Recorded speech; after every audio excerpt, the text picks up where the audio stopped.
En fait, tout simplement, moi, j'ai, comme tout le monde, tous ceux de mon âge ou même plus jeunes, j'ai joué au Lego étant enfant. Et puis arrivé à l'âge adulte, enfin arrivé à l'adolescence, je me suis arrêté. Et puis je suis devenu papa.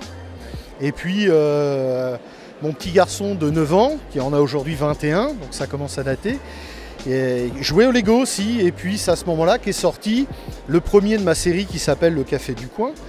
Et j'avais dit à mon fils, en parlant à ma femme, j'avais dit si un jour je joue au Lego, je pense que c'est ça que je me mettrai à faire. Et je ne savais pas que mon petit garçon de 9 ans m'avait écouté. Et il a été voir sa maman, il a dit moi je vais l'acheter à papa. Donc il a été prendre tous les sous qu'il avait d'anniversaire, de Noël, etc. Tout l'argent qu'on peut avoir récolté quand on a 9 ans. Et puis avec maman, ils ont été au magasin de jouets m'acheter ce bâtiment-là. Et donc c'était au moment de Noël, et quand est arrivé sous le sapin, j'avais un gros paquet, je me demandais ce que c'était, et il y avait marqué dessus « Joyeux Noël mon papa ». Ce que j'aime moi, c'est de concevoir, de construire les choses. C'est ça qui est intéressant, on part de rien, on part d'une petite brique, on part de quelque chose qui fait 1 cm², et à partir de là, les possibilités sont infinies. La seule limite dans les Lego, c'est votre imagination. Mais à partir du moment où vous avez envie de faire quelque chose, vous avez envie de créer, vous pouvez faire absolument ce que vous voulez, c'est ça qui est bien, c'est ça que j'aime. C'est créer, monter, et puis après, quand on en a marre, on déconstruit. Et ce que font les enfants, c'est des mines d'or.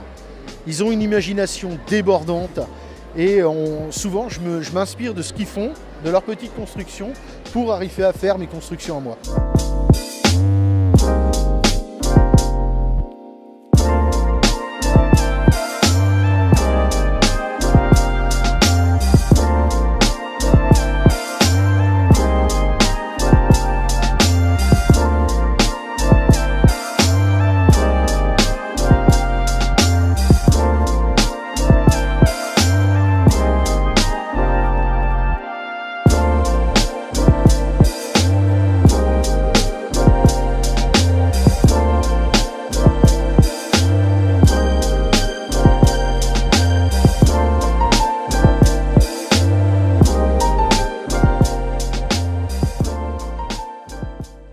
Cette année, j'ai récupéré des copains, collègues de boulot. On a 10 mètres de long sur 2 mètres de large, avec des véhicules que les gens n'ont jamais vus, parce que ce sont que des mocks qu'on trouve sur Internet, et des plans aussi, ou des véhicules que moi j'invente.